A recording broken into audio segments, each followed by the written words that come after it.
आहारचा एक हात मदतीचा यंदाच्या शेतकऱ्याच्या, शेतमजुराच्या आणि इतर व्यावसायिकाच्या घरी अतिशय बिकट परिस्थिती आहे. आम्ही दर 2-3 महिन्यानंतर एक आरोग्य कॅम्प आपण आपल्या परिसरामध्ये लावत असतो. त्याच अनुषंगाने येणाऱ्या 14 डिसेंबर 2025ला रविवारी आम्ही एक रोगनिदान शिबिर आणि मोफत आरोग्य तपासणी, त्यानंतर मोफत शस्त्रक्रिया शिबिर लावलेलं आहे. नागपूर येथील शालिनी मेघे हॉस्पिटल, जीवनाधार संस्था आणि प्रहारच्या माध्यमातून हे आयोजन करण्यात आलेलं आहे. या शिबिरामध्ये गोरगरीब रुग्णांनी, शेतकरी शेतमजुराच्या रुग्णांनी, ऑटो चालकांनी, ड्रायव्हर लोकांनी, सर्वांनी हे सगळ्यांसाठी खुलं असलेलं दालन आहे. यामध्ये कितीही महागडी शस्त्रक्रिया असली तरी ती शस्त्रक्रिया मोफत केली जाईल.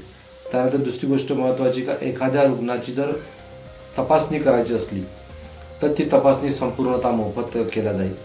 या शिबिरामध्ये शस्त्रक्रियेसाठी निवड झालेल्या रुग्णांना येण्या जाण्यासाठी आपण वाहनाची व्यवस्था केलेली आहे. ह्या सर्व व्यवस्थेसह उद्या दिनांक 14 डिसेंबर 2025ला आपण निःशुल्क महाआरोग्य रुग्णनिदान शिबिर लावत आहोत. हे रुग्णनिदान शिबिर मोजरी येथील श्री गुरुदेव आयुर्वेदिक रुग्णालयाच्या जुन्या इमारतीमध्ये हे आयोजित केलेलं आहे आणि वेळ आहे सकाळी 10 ते दुपारी 3 वाजेपर्यंत.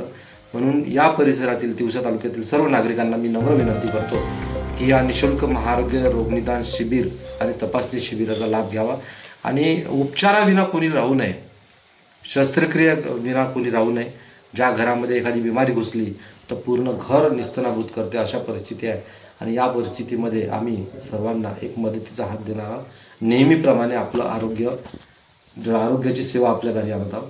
त्यामुळे सर्वांना विनंती करतो की हे निःशुल्क आरोग्य रोगनिदान शिबिर आहे, आपण इथे यावं आणि आपल्या सर्व कुटुंबियाचं जी काही तपासणी असेल ती करून घ्यावी ही विनंती.